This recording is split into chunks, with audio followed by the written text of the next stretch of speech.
Welcome to The Big Picture. I'm Phil Arno.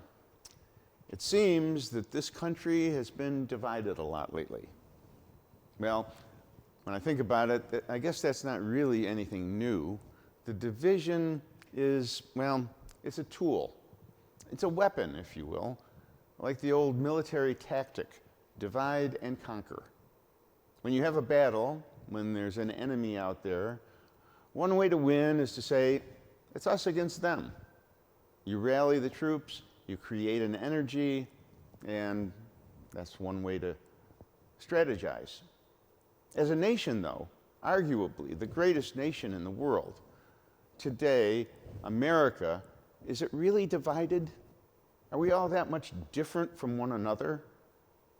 As I was growing up, we were taught that this country was a melting pot. Think about that. Has anyone said those words recently? Melting pot. E pluribus unum, the motto of the United States. Out of many, one. Now think about that for a second. Out of many, one. Now I don't care if you're white or black, Catholic, Jewish, Muslim, if you're gay or straight, none of that should matter. What really matters is how you behave, what you do when you live your life. If you're a cop who is a bully at your core, and you abuse your police power, you should be punished. You should be held accountable. A little more than 25 years ago, I spent the better part of a week in a helicopter and on the ground covering an event you might remember, if you're old enough, commonly known as the LA riots following the Rodney King verdict. The events of that week were dramatic, and covering those events is something that no one would ever forget. More than 60 people died. My fellow journalists and I were issued bulletproof vests. In the helicopter, for obvious reasons, we sat on the vests. It was a good thing, too, because at least twice during those riots, our helicopter was hit by gunfire. Both times, it was at night, and both times we made emergency landings on a nearby rooftop to verify that the machine could still fly safely. Later, covering things on the ground, we were threatened, we were shot at, some of our crews were roughed up and their camera equipment was stolen. Seeing the behavior, tasting the tear gas, being in the middle of the violence, as one whose job it was to observe and to make some kind of sense out of what was happening, I came away with a deep understanding of the mentality, the motivation, the mood. If what's politically going on now, if the civil disturbance, as we call it, is a flash forward from those events, then the last week or so, a truly bad cop, the needless death of a man who did nothing to deserve such a fate, and the reaction that has followed, the pattern is pretty much the same. The insanity is basically a clone of Los Angeles. Now, I don't know if this cop was stupid or a bully or both, but as someone who has myself been brutally roughed up by a cop for doing almost nothing wrong, I can tell you there are bad cops out there. There are also bad doctors, bad firefighters, bad hairdressers, bad pizza makers. The difference is you can walk away from most of those bad people. A bad cop, not so much. Police officers are supposed to be the servants of the public. They're supposed to protect us, not abuse us. So when they become bullies, when they lose control, it's right to be upset. What's not right is to destroy people's property, to injure people who've done nothing to you. What's not right is to use the frustration as a cover for assault and robbery and intimidation. What's not right is to use the tool of division to make a tragic, senseless situation worse. And believe me, what we've seen nationally, and to a lesser extent, thank God, locally, has nothing to do with a protest or a bad cop or justice or anything that could possibly be defended by any reasonable thinking. It's a result of an agenda, a hope that the United States of America won't be quite so united.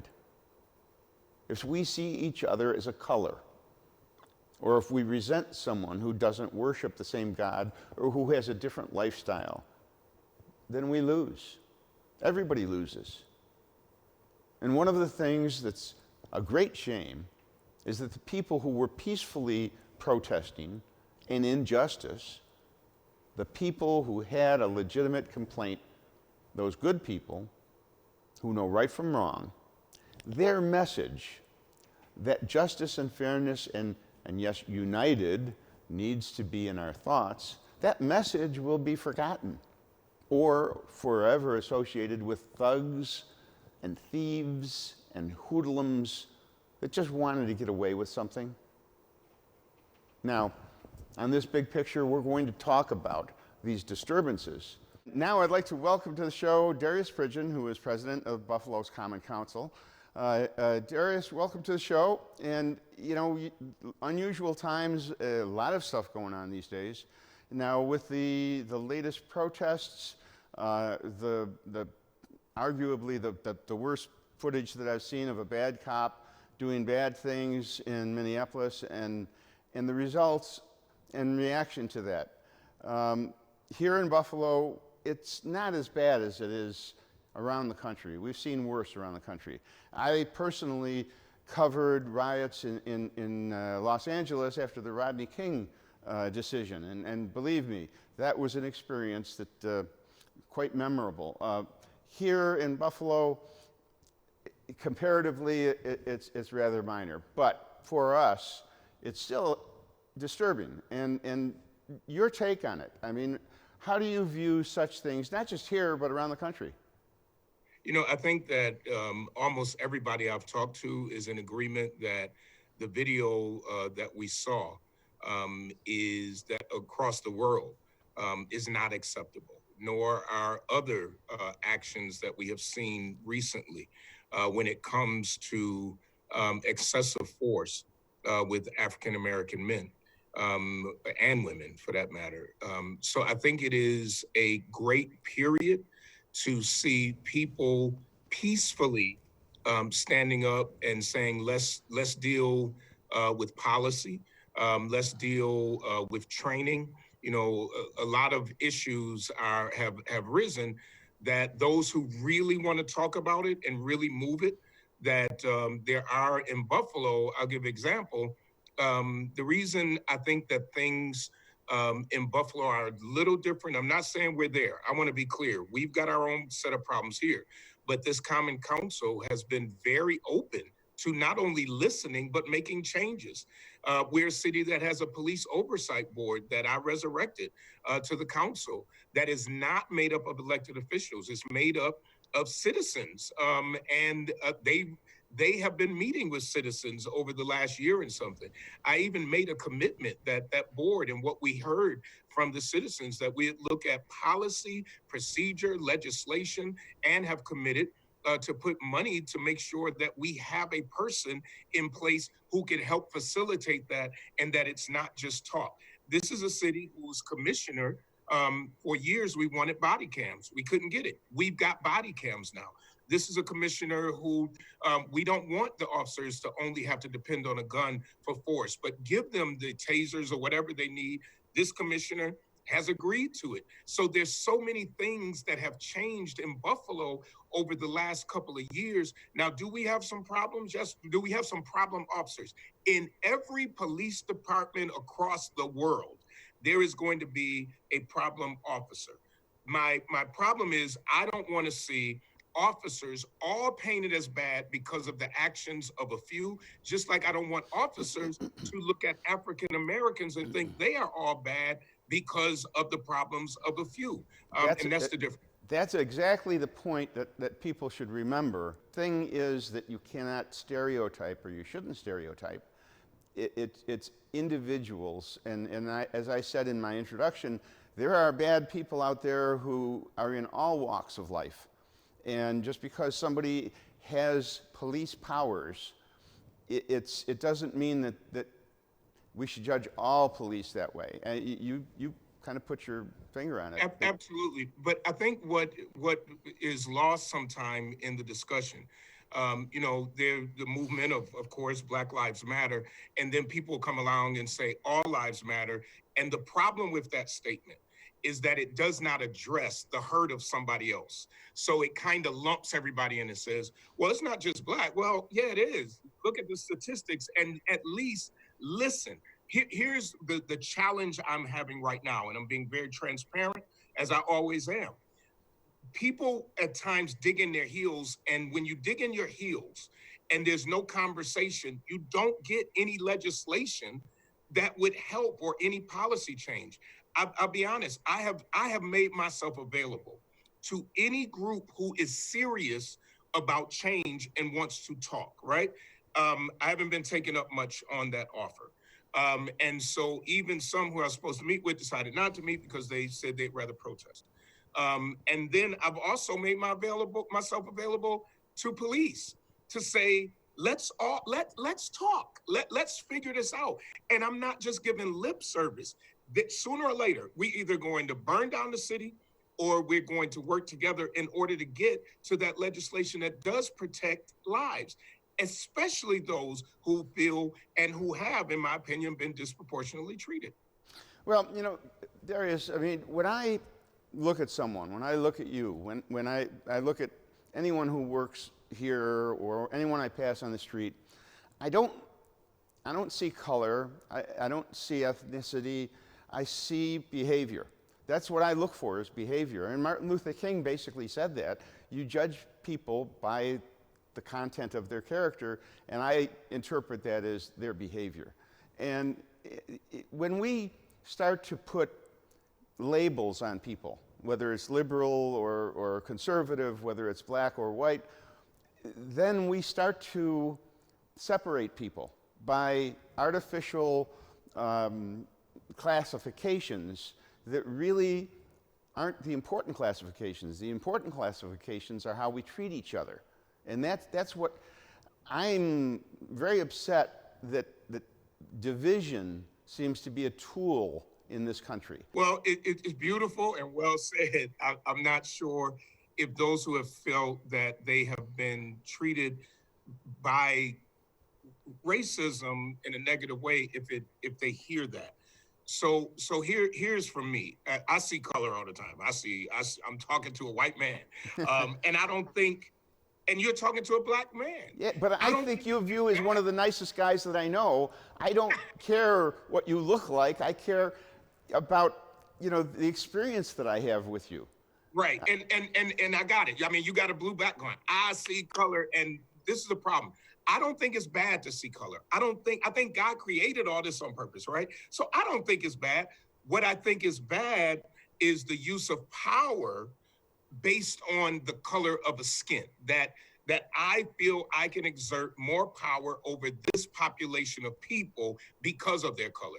I don't care if a person sees me as black. I don't care. I don't want to be treated differently because I'm black.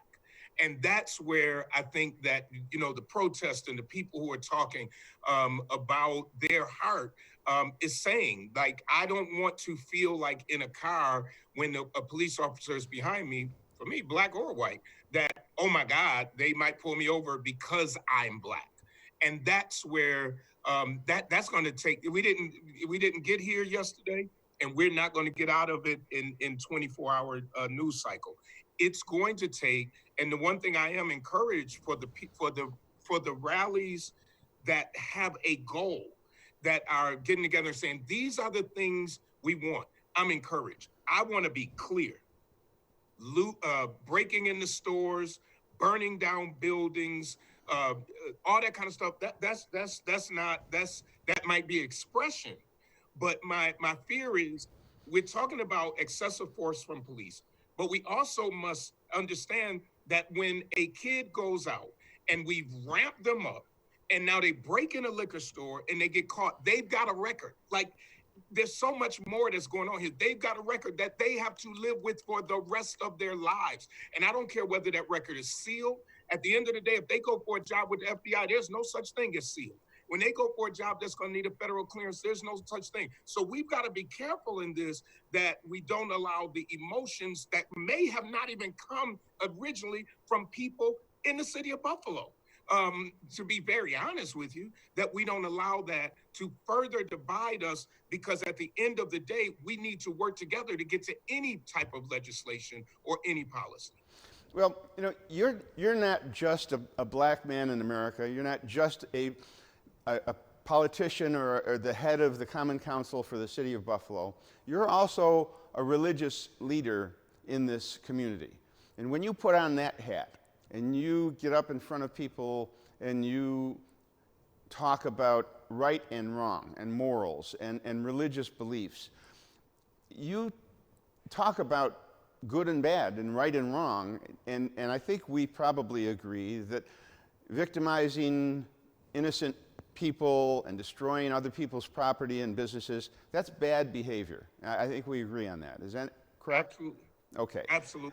The question I want to ask, and this may be slanted, I try and be neutral, but this may be slanted. The question I want to ask is, in this country, have we become too eager to excuse bad behavior or search for excuses for bad behavior? You know, I think that bad behavior, that goes both ways. Yeah. Are we too eager to accept bad behavior of a man who puts his knee on the neck of a guy who stops breathing? Maybe had there not been an uprising in that area, that would just be another man who was killed after he visibly is not moving. And that would be accepting bad behavior also. And I think that you bring up such a good point. I think that's the heart of the protesters, of the protests, that we do. Is government too quick to ignore bad behavior? And so I think it's a two-way street. And so this bad behavior now, whether you're a citizen who's acting negatively or whether you're a police officer, that's what ought to bring us to the same street to discuss it. Having that officer on video doing that, I think almost absolutely assured that he was going to be in trouble, and serious trouble at that. Now, I don't know whether he would have been charged with murder. I suspect he would have been, no matter what the results on the streets were going to be. Do you think he would have gotten away with it had there not been protests? And I tell you why. And this is the heart of the protest. Yes, people do feel that he would have gotten away with it had it not been video. And had there not, because actually in the beginning he did. It was after, now remember, there's a coroner's report, and the coroner's report doesn't deal with that, the asphyxiation portion from that incident. And then it wasn't until there's another report that comes out that says, no, this was the cause of death. So he would have. And that's the outrage, because on the streets of America over and over, that is what, unfortunately, and I know some viewers may go, no, Darius, that's not true. But probably those viewers who say that don't live in neighborhoods. I'm very outspoken about one situation in which you had a police officer try to help an individual, and eventually she lost her job. Okay, Darius, one thing, I agree with you. If it had not been videotaped, that officer may very well have gotten away with the bad behavior. But I think where we differ is because it was on tape, whether there were protests or not, the tape was proof that he did something bad, and I think he would have been held accountable because there was evidence, and once the evidence came out, no matter who protested or not protested, that evidence proved beyond a reasonable doubt in my mind that the officer did something inappropriate. And I think he would have been called on the carpet for it. He would have been seriously disciplined, and because of the death, it would have been criminal. Yeah, and I agree. We probably disagree at that.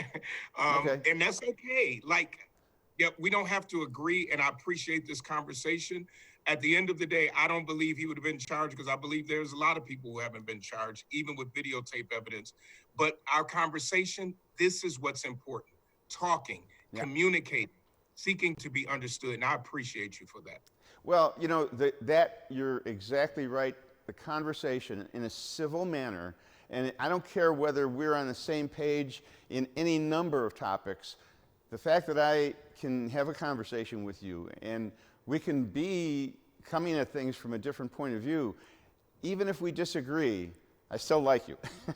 And I still respect your opinion, and that's what counts. We can have a discussion without getting angry at each other, and Yes.